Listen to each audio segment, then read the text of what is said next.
2020 মডেলের গাড়িটা আজকে ডেলিভারি নিতে আসছি।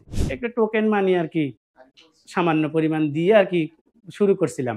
গাড়ির রিকোয়ারমেন্ট অনুযায়ী দাম একটু বাড়তেই পারে আরকি। তারা আমাকে খুব মানে একদম স্মুথলি গাড়িটা আমার কাছে আরকি এই যে আজকে হ্যান্ড ওভার দেওয়ার জন্য আমি আজকে নিতে আসছি। বিসমিল্লাহির রহমানির রহিম। আমি ডক্টর মোহাম্মদ মুনিরুল ইসলাম। আমি রাজশাহী থেকে আজকে কার থিওরি বিডির অফিসে আছি। আমি আমার আরকি রিকোয়ারমেন্ট অনুযায়ী আজকে টয়োটা সিয়েন্টা 2020 মডেলের গাড়িটা আজকে ডেলিভারি নিতে আসছি। সত্যি কথা বলতে আসলে প্রি অর্ডার জিনিসটা যে আসলে আমার জানা ছিল না।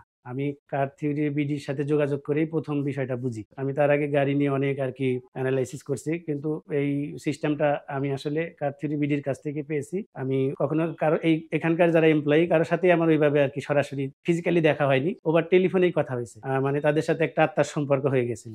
এবং পুরো জার্নিতে আমার আসলে তেমন কোনো প্রবলেম বা কোনো জটিলতা ফেস আরকি হয়নি বা মনে করিনি আমি। প্রি অর্ডারের প্রসিডিউর হচ্ছে এখানে আমি প্রথমে কার থিওরি বিডির সাথে যোগাযোগ করার পরে তাদের মাধ্যমে আমি একটা টোকেন মানি আরকি সামান্য পরিমাণ দিয়ে আরকি শুরু করছিলাম। তারপরে গাড়ির রিকোয়ারমেন্ট অনুযায়ী যখন গাড়িটা কনফার্ম হলো তখন আরকি আমি গাড়ির প্রি বুকিং করার জন্য আরো কিছু আরকি মানি আরকি দেই। তারা আমাকে খুব মানে একদম স্মুথলি গাড়িটা আমার কাছে আরকি এই যে আজকে হ্যান্ড ওভার দেওয়ার জন্য আমি আজকে নিতে আসছি। আমাকে যখন আমি গাড়িটা আরকি অকশন-টকশন দেখে গাড়ির মাইলেজ দেখে যখন আমি কনফার্ম করছি তখন আরকি কার থিওরি বিডি এটাকে আরকি আমাকে এনশিওর করছে যে হ্যাঁ, আপনি গাড়িটা পাচ্ছেন। আচ্ছা। প্রি অর্ডারে আসলে মানে অসুবিধা বলতে যেটা সুবিধাই বেশি। অসুবিধা হচ্ছে গাড়িটা আমি ইনস্ট্যান্ট পাচ্ছি না। আচ্ছা। আমাকে একটু ওয়েট করা লাগতেছে। আর সুবিধা হচ্ছে যে আমি গাড়িটা ধরেন একেবারে জাপান থেকে অকশন শিট দেখে তারপরে মাইলেজ, কালার, ঠিক আছে? সবকিছু ব্র্যান্ড এবং মডেল সবকিছু দেখে আমি চয়েস করতে পারতেছি। আর আরেকটা বিষয় যে আমি টাকাটা সঙ্গে দেওয়া লাগতেছে না। আমি স্টেপ বাই স্টেপ টাকা দিচ্ছি। এটাও একটা আমি মনে করছি সুবিধা। কারণ যখন আমি রেডি গাড়ি কিনবো তখন তো আমাকে পুরা টাকা পেমেন্ট করে বড় একটা অ্যামাউন্ট চলে বড় যাচ্ছে, একটা অ্যামাউন্ট বার্ডেন যেটা হয়ে আসলে যাচ্ছে। মানে সবার জন্য সম্ভব হয় না। তা আমি দেখছি প্রি অর্ডারে আসলে সুবিধাই বেশি।